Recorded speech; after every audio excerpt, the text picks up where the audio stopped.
இன்றைக்கி என்ன தலைப்புனா பந்தங்கள் பற்றியும் சொந்தங்கள் பற்றியும் தான் நம்ம பேச போகிறோம். சரிங்களா? பந்தம்னா என்ன? அதாவது தகப்பன், மகள், தங்கை, அண்ணன், ஆசிரியர், அப்புறம் தோழி, தோழன், பிள்ளைங்க, பேரம்பேத்திங்க, அதுதான் நம்மளுடைய பந்தம். சொந்தங்கள்னால் உறவுகள். இவங்களுடைய பந்தம் எது வரைக்கும் நம்ம இருக்குது அப்படின்னு தான் பார்க்க போகிறோம். அப்பா மகள், அம்மா அப்பா மகள், அண்ணா தங்கை, இவங்க எல்லாருமே நம்ம வளர்த்து ஒரு ஸ்டேஜ் வரைக்கும், அதாவது இப்போ நம்ம 20 வயசு ஆயிடுச்சு அப்படின்னா நம்மளை கல்யாணம் பண்ணி கொடுத்துருவாங்க. அந்த கல்யாணம் பண்ணி கொடுக்குறத வரைக்கும் தான் அவங்களுடைய பந்தம் நமக்கு கூடயே இருக்கும். கல்யாணம் முடித்து கொடுத்துட்டோம்னா அந்த பந்தம் நமக்கு இல்லாமல் போயிடும்.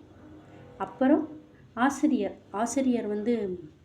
பள்ளி பருவம் வரைக்கும் தான், நம்ம படிக்கிற வரைக்கும் தான் அந்த ஆசிரியருடைய பந்தமும் மாணவருடைய பந்தமும் இருக்கும்.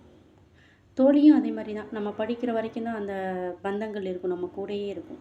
அப்படியே நமக்கு தோழியின் பந்தம் இருந்ததுன்னா, ஒரு எப்படி சொல்கிறது, காசு இருந்தால் பந்தங்கள் வருவாங்க, அது உண்மை தான்.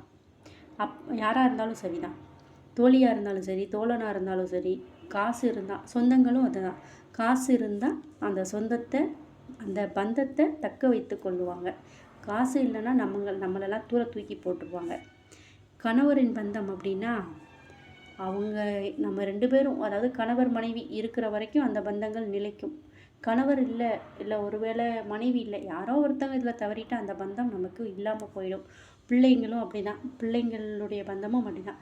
பிள்ளைங்க படித்து ஒரு வயசு ஆகிற வரைக்கும் நம்ம வளர்ப்போம். அப்புறம் அவங்களுடைய கணவர் மனைவி அப்படின்னு போயிடுவாங்க. பிள்ளைங்களுடைய பந்தமும் நமக்கு பாதியிலே தான் கொஞ்சம் தான் இருக்கும். பேரன் பேத்தி பந்தம் அப்படிங்கிறது அதுதான். நம்ம இருக்கிற வரைக்கும் இருப்பாங்க. அப்புறம் அவங்களுடைய அம்மா அப்பா அத்தை மாமனார் அப்படின்னு அந்த பந்தங்கள் போயிடும். சொந்தங்களை பற்றி நீங்கள் என்ன நினைக்கிறீங்க? நான் என்ன நினைக்கிறேன்னா, சொந்தங்கள்லாம் சும்மா தான். என்னை பொறுத்த வரைக்கும் அதுதான். காசு இருந்தால் தான் சொந்தங்கள்லாம் எட்டி பார்ப்பாங்க, இல்லைன்னா நம்மளை ஒரு நாதி கூட எட்டி பார்க்க மாட்டாங்க. அது உண்மையா இல்லையா?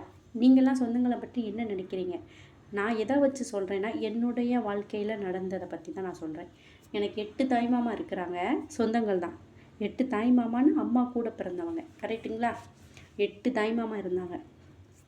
எங்களை எட்டி கூட பார்த்தேன். எங்கள் 8 தாய்மாமாயும் எனக்கு எப்படி இருக்காங்கன்னு அதில் ஒரே ஒரு தாய்மாமா மட்டும் தெரியும். மிச்சம் 7 தாய்மாமா இல்லை 2 தாய்மாமா தெரியும். 2 தாய்மாமா தெரியும். மிச்சம் 8னா 2 தெரியும்னா மிச்சம் 6 தாய்மாமா எனக்கு தெரியவே தெரியாது. அவங்க பையங்களையும் தெரியாது. சொந்தங்கள் பெரிய பந்தமாக இருக்குது. சொந்த பந்தங்கள் எல்லாமே பெரிய சொந்தங்களாக இருக்குது. ஆனால் அவங்கள எனக்கு தெரியாது. ஏன் தெரியாது? சொந்தங்கள் நம்மளை பார்க்கவோ செய்யவோ கிடையாது. அவங்களும் இறந்துட்டு போயிட்டாங்க. இப்போ அந்த 8 தாய்மாமாவும் இறந்துட்டாங்க. அதில் 2 தாய்மாமா தான் எனக்கு தெரியும். 6 தாய்மாமா நான் பார்த்ததே கிடையாது. அவங்க இல்லவும் இல்லை. அவங்க மனைவிகளையும் நான் பார்த்தது கிடையாது. அந்த 2 தாய்மாமா சொன்னேனே, அதில் ஒரு தாய்மாமாவோட வீட்டம்மா தான் நான் பார்த்துருக்குறேன். அப்போ சொந்தங்கள் எப்படி இருக்காங்கன்னு பாருங்கள். அம்மாவோட கூட பிறந்த அண்ணங்க நமக்கு சொந்தம்தான், போய் இருந்தது கிடையாது. அப்பா சைடும் அதே மாதிரி தான். சொத்துக்களை பிடுங்கிட்டு போயிட்டாங்க. அப்பா கிட்டே இருந்த சொத்தெல்லாம் பிடுங்கிட்டு போயிட்டாங்க. அதனால் சொந்தங்கள் என்னை பொறுத்த வரைக்கும் சும்மா தான். அதே மாதிரி சொந்தங்கள் நல்லா இருந்தால் பேசுவாங்க. இப்போ ஏதோ ஒரு சண்டைன்னு வச்சுக்கோங்களேன், சொந்தங்கள் இவ அப்படியாக்கும் இவ இப்படியாக்கும் அப்படின்னு பேசுவாங்க. அது கரெக்டுங்களா இல்லையா? ஆமாம் தானே? சொந்தங்கள் சும்மா தான். காசு இருந்தால் தான் வருவாங்க, இல்லைன்னா நம்ம எந்த நிலைமையில் இருந்தாலும் வரவே மாட்டாங்க. காசு இருந்துச்சுன்னு வச்சுக்கோங்களேன், மண்டியிட கூட தயங்க மாட்டாங்க.